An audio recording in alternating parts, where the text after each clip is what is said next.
Hello, my name is Brenna Ann Gibbons. I'm a targeted individual.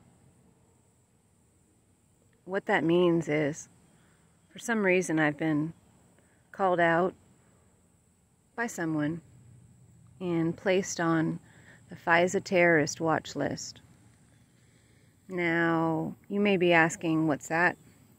You may be asking, how did I get on it? Well, it's really simple. In this country, we're experiencing a complete loss of our civil rights. As a function of that, now, without evidentiary hearing and without any sort of legal due process, Americans can be named to a false terrorist watch list. Once their name has been added to this list, their life will, in essence, end. I can show you pictures of who Brenna used to be. Brenna was someone smart, and Brenna was someone very, very capable. I always made straight A's. I was top of my class, and I was an excellent horseback rider. I was a mortgage banker. I used to make well over $100,000 a year when I was 23. I am the example of the American dream. I grew up in a narcissistic family. I didn't have much support. But I'm very, very smart, and I've proven myself over and over again. I got a degree in psychology, minor in criminology, and I went to work. I've worked in the banking industry. I've worked in consumer debt collection and mortgage, held very high titles, and was the definition of the American dream, a self-made girl who was adopted, who made it. When I was 25, I had a $525,000 house with an elevator in it and a BMW, a couple rental properties, and I'm not bragging. I'm just trying to explain why my life has gone from one that was a beacon of success to one that's barely a matter of survival. My appearance has changed dramatically. My eyes are sinking into my head. My teeth have shifted. My jaw has shifted. I guess I'm jumping topics. The person who I used to be was beautiful. The person who I used to be was talented. Then I was named to the list. Once you've been named to the list, your name is dispersed to all of the FBI fusion centers. You're named as a domestic terrorist, given some sort of false crime. Mine is different depending on who they have to smear me to. I've had people tell other people that I'm a pedophile, that I'm a drug dealer, that I am a prostitute, that I have sugar daddies, and that I've embezzled money. I've heard that I sell horse tranquilizers on the black market. The level of creativity that these perpetrators have in smearing my name is quite dramatic. As I'd indicated before, who I am is a self-made mortgage banker and self-made horseback rider that was making $145,000 when she was 25 years old, and who rode horses well enough to qualify for the Olympics. When I turned 33, all of that ended. That's when they took the first hit out on my life. At the time, I was incredibly fit, riding horses daily, working, successful. They had a hit on me. Well, I keep jumping topics, sorry. Just real quick, with regard to the, the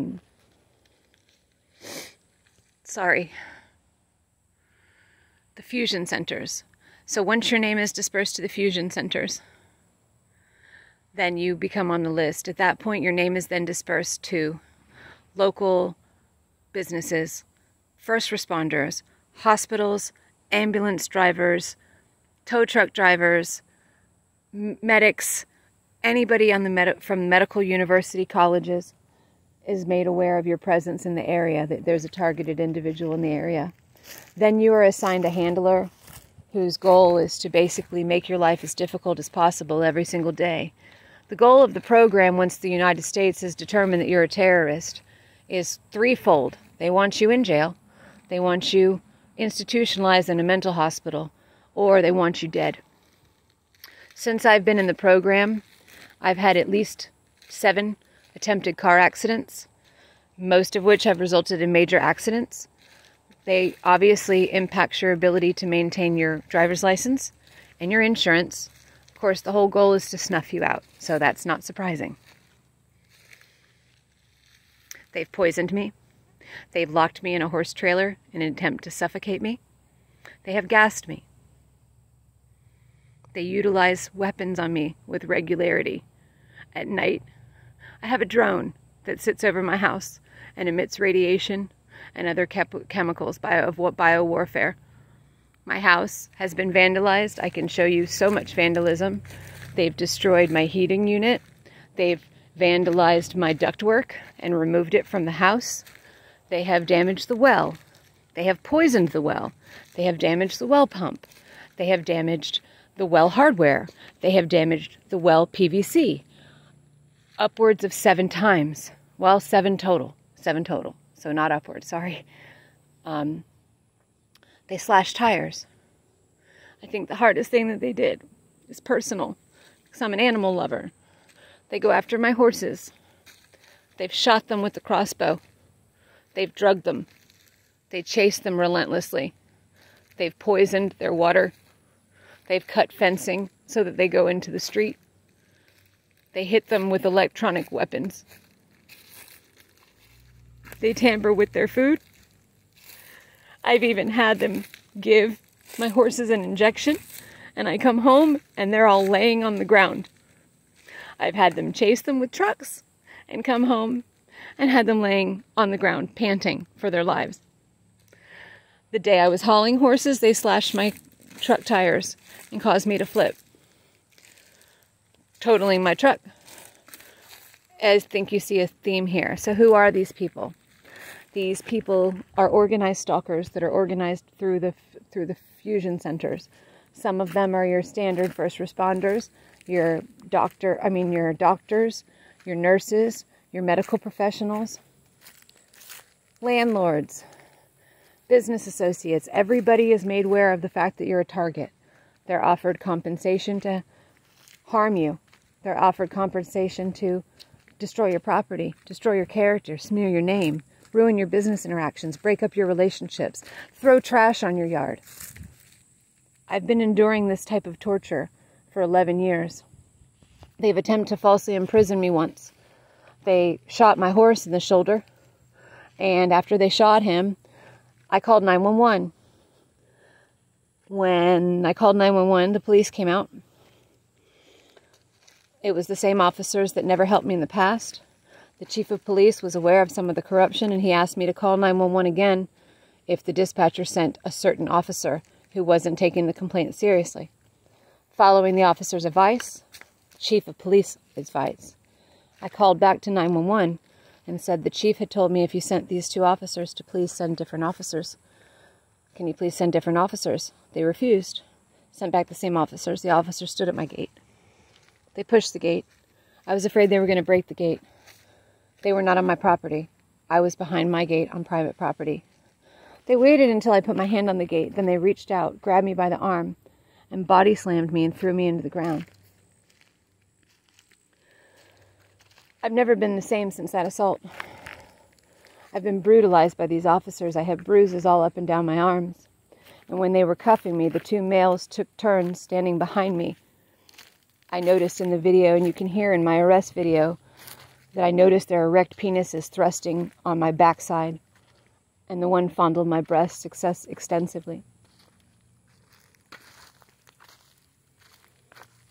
Where is it in the United States Constitution that it says if we don't like you, we're going to rape you and traumatize you and beat you up and falsely arrest you and try to kill you slowly? That's not my Constitution. Where does it say that? Why are they able to keep doing this? Once you're on the list, you're blocked from medical help.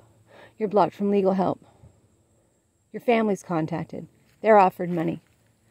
They employ a German-style Zerzastong technique where they give you access to nothing positive, no friends.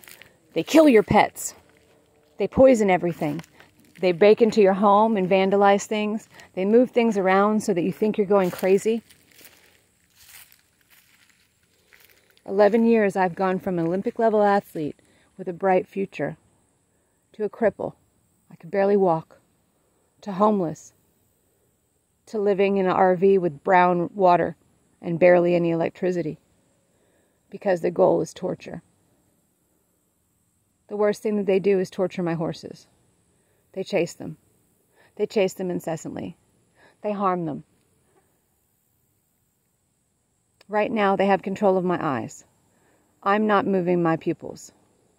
That's them shifting my eyes. Now they stopped. That's not me making those eye movements. Through the program, they have use of a technology called remote neural monitoring. They are watching this incessantly because they can't believe I'm making a video. They're able to access my eyes remotely through the technology. My perpetrators are able to put on a headset and see exactly what I'm seeing in real time. These movements are not my eye movements. I'm not moving my eyes. They stopped.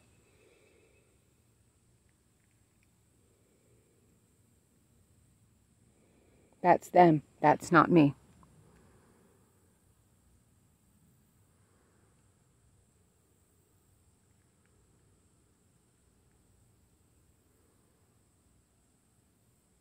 They can make you pee yourself. They can make you, as a woman, get vaginally aroused. They can rape you with frequencies. They can make you fall in public. That's pretty embarrassing. They can make you take a shit. They can make you vomit.